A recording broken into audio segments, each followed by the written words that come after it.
Hola a todos, vamos a hablar un poco de cómo la adiposopatía y este problema del exceso de tejido adiposo y disfunción de tejido adiposo afecta el metabolismo de los lípidos. Por supuesto, es una relación muy estrecha y vamos a ahondar en ella.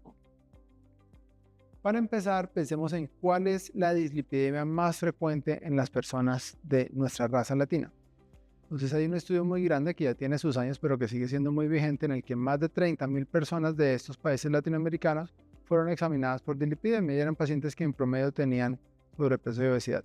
Lo más frecuente fue tener un HDL bajo, tener triglicéridos altos, mientras que la dislipidemia por LDL fue relativamente menos frecuente. La pregunta es entonces, ¿de qué manera la adiposopatía afecta particularmente el metabolismo de HDL y triglicéridos? ¿Por qué eso es tan frecuente? Entonces, si vamos a una relación, de hecho, la relación entre índice de masa corporal y riesgo de dislipidemia es lineal, pero entre perímetro de la cintura, que nos habla de distribución regional de la grasa, y dislipidemia es aún más fuerte. ¿Cuál es la razón subyacente? ¿Qué es lo que sucede ahí? Les vamos a hablar un poquito de cómo es el metabolismo de las lipoproteínas ricas en triglicéridos y de qué manera se ve afectada en este contexto. Entonces vamos a empezar con los kilomicrones. Resulta que los kilomicrones son un tipo de lipoproteína que transporta la grasa procedente de la alimentación, la grasa que ingerimos como tal. Si representamos así un enterocito duodenal, entonces una vez se finaliza todo el proceso de absorción y digestión de las grasas, él toma esos ácidos grasos libres, los ensambla con glicerol, forma triglicéridos y los une a una proteína que es la ApoB48. Ese complejo que se forma aquí es entonces el kilomicrón. Los kilomicrones son exportados al espacio extracelular y una vez allí acceden a la linfa y a través de la linfa a la circulación sanguínea. Entonces, esa es la vida o el origen normal de un kilomicrón. Cuando el kilomicrón llega a la circulación, vamos a suponer que este de la izquierda es un kilomicrón, él interactúa con las HDL y de ahí que siempre el metabolismo de triglicéridos y HDL está interconectado. ¿Cómo se produce esa interacción? Entonces, la HDL es relativamente más pequeña, tiene relativamente más proteínas y muchos menos triglicéridos, lo que tiene es colesterol. Entonces, vamos a producir un intercambio en donde, por una parte, gracias a la proteína de transferencia de ésteres de colesterol, vamos a tener triglicéridos yendo del kilomicrón a la HDL y en la dirección opuesta vamos a tener ésteres de colesterol yendo de las HDL hacia los kilomicrones. Entonces, intercambian lípidos. ¿Qué pasa si yo tengo triglicéridos muy altos? Que va a haber mucho más intercambio y al haber mucho más intercambio, el colesterol se me va a salir de las HDL y el colesterol HDL por supuesto va a bajar. Ahí tenemos representado un poquito cómo sucede ese intercambio. Triglicéridos en esta dirección y ésteres de colesterol en la dirección opuesta. El resultado es que siempre que suben los triglicéridos baja el colesterol HDL y viceversa. Bueno, ¿qué más sucede en esa interacción? Que las HDL le facilitan a los kilomicrones dos proteínas muy importantes para su metabolismo, una que es la ApoE, que permite que sean retirados de circulación, y otra que es la ApoC2, que permite que sean hidrolizadas, que sean lipolizadas por la lipasa endotelial. Bueno, entonces, ¿qué pasa? Si representamos así el tejido adiposo y pensamos que este es un vaso sanguíneo que lo está irrigando, acá dentro de la sangre vamos a tener en circulación los kilomicrones que ya interactuaron con las HDL. Una vez pasa eso, entonces ellos son sujetos a la acción de la lipasa endotelial que llamamos lipoproteína lipasa. La lipoproteína lipasa va a cortar sus triglicéridos, va a liberar ácidos grasos, los ácidos grasos ingresan al tejido adiposo y el glicerol se devuelve para el hígado. Eso es lo que pasa normalmente. Lo que nos queda entonces es un remanente de kilomicrón. Ese remanente de kilomicrón, que ya no tiene tantos triglicéridos, debe ser retirado de circulación y quien lo retira de circulación es el hígado, como decíamos previamente, gracias a un receptor para ApoE. En el kilomicrón es retirado de circulación y cuando se retira, pues ahí termina su vida. Eso es lo que sucede fisiológicamente con un kilomicrón. Otra cosa diferente es lo que pasa con las VLDL. Las VLDL también son ricas en triglicéridos, pero su origen no es intestinal sino hepático y lo que transportan es triglicéridos sintetizados por el propio hígado. Entonces vamos a tener que a través de la glucosa dietaria, de los carbohidratos dietarios, hay un punto de la glucólisis donde se generan dos compuestos, dos triosas, y una de ellas puede dar origen a ácidos grasos, ¿sí? Que es el gliceraldehído 3-fosfato. Entonces esos ácidos grasos se nos van a unir con glicerol procedente de la otra triosa y básicamente a partir de glucosa el hígado tiene todo lo que necesita para poder hacer triglicéridos. Entonces nosotros podemos hacer triglicéridos en el hígado.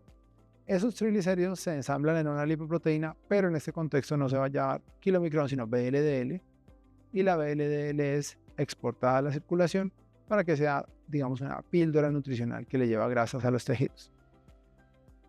¿Qué le pasa a las VLDL cuando están en circulación? Lo mismo que le pasa a los kilomicrones. Interactúan con HDL, intercambiando lípidos, y además reciben proteínas. Todo lo demás que les pasa es igual. Bajan al tejido adiposo, la lipoproteína lipasa los hidroliza. Importantísimo que la insulina es quien activa esta enzima para que puedan hidrolizar los triglicéridos que viajan allí. Y todo lo demás que sucede es igual. ¿Dónde está la diferencia? Entonces, lo que queda ya no se va a llamar remanente, como en el caso de los kilomicrones, sino se va a llamar IDL. Y esa IDL, cuando llega al hígado, no es captada completamente, sino que pasa por los sinusoides hepáticos y es hidrolizada. Hay una lipasa que se llama lipasa hepática y le va a quitar el poco de triglicéridos que todavía le quedan, y lo que nos queda es una partícula mucho más pequeña, ya casi sin triglicéridos. Lo único que tiene es colesterol y ApoB, que es la LDL. Entonces, ¿qué pasa si yo tengo resistencia a la insulina? Decíamos que la insulina es muy importante en todo este proceso. Si yo tengo resistencia a la insulina, quiere decir que mi insulina no actúa bien. Mis tejidos no responden bien a la insulina. Entonces, si yo tengo el endotelio, esa tijera representa la lipoproteína lipasa y me va a cortar las lipoproteínas, pero la insulina no la activa o la activa de manera insuficiente, entonces no se van a cortar esos triglicéridos y van a seguir en circulación. Eso va a hacer que se me suban los triglicéridos. Eso por una parte. Pero hablamos de ese intercambio que ocurre. Entonces, si hay más triglicéridos, hay más intercambio. Las HDL van a perder ese colesterol que están cargando y que queremos recoger y se lo van a pasar a estas otras lipoproteínas. Y al haber más intercambio, entonces se me va a bajar el colesterol HDL. Un tercer elemento que va a pasar es que las LDL van a perder también colesterol, se van a enriquecer en triglicéridos, y después a nivel hepático esos triglicéridos son removidos y lo que nos queda son unas HDL pequeñas y sin colesterol, por eso el HDL está abajo, y unas LDL pequeñas y densas. Entonces esa tríada es la tríada lipídica típica de la resistencia a la insulina: triglicéridos altos, colesterol HDL bajo y LDL pequeña y densa, incluso si la concentración de LDL es normal. Muy bien. Por otra parte, ¿qué pasa con las HDL? Las HDL son este carro de la basura que va por todo el cuerpo recogiendo el exceso de colesterol, recibiéndole a las células el exceso de colesterol y esterificándolo gracias a esta enzima, la L-cal. Entonces, ahí tenemos que ya va creciendo, va engordándose, va recibiendo más y más colesterol de los tejidos, hasta que es una HDL madura, que es la que interactúa con las lipoproteínas ricas en triglicéridos. Entonces, este es un estudio que hicimos en el cual evaluamos en las personas con adiposopatía y obesidad qué es lo que pasa, porque tienen el HDL bajo. Y lo que encontramos es que producen mucho menos de las HDL pequeñas, de las HDL vacías, y por esa razón no pueden recoger tanto colesterol y tienen todo ese perfil lipídico aterogénico. Las HDL de otros tamaños eran normales, pero lo que no producían eran las HDL prebeta, que son las HDL iniciales, las pequeñitas. Bueno, ApoC3 y ApoE, entonces son dos proteínas que tienen efectos antagónicos. Como les mencionaba, ApoE sirve para retirar las lipoproteínas de circulación, en tanto ApoC3 impide ese fenómeno, hace que sigan dando vueltas. Pues bien, tenemos lipoproteínas que no tienen ninguna de las dos, lipoproteínas que tienen solo ApoC3, que son más malas, por así decirlo, y lipoproteínas que tienen ApoC3 y ApoE, en donde la ApoE neutraliza ese efecto dañino de la ApoC3. ¿Qué encontramos en un estudio bastante grande en los Estados Unidos? Que la concentración de LDL con ApoC3, que es la que aparece aquí en color oscuro, se correlaciona muchísimo más con el riesgo de infarto miocárdico que el de LDL sin ApoC3. Tanto que gran parte del riesgo que le atribuimos a la LDL se debe en realidad a LDL que tiene ApoC3.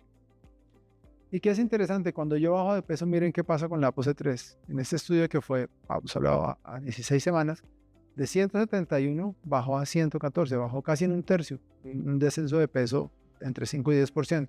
Entonces, bajar de peso impacta en la ApoC3 y mediante eso favorece el retiro de las lipoproteínas de la circulación.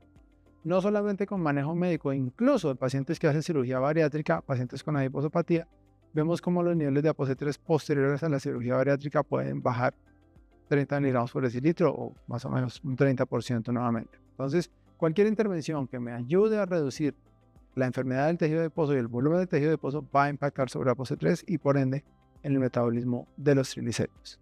Esos eran los mensajes esenciales que quería compartirles. Muchas gracias por su atención.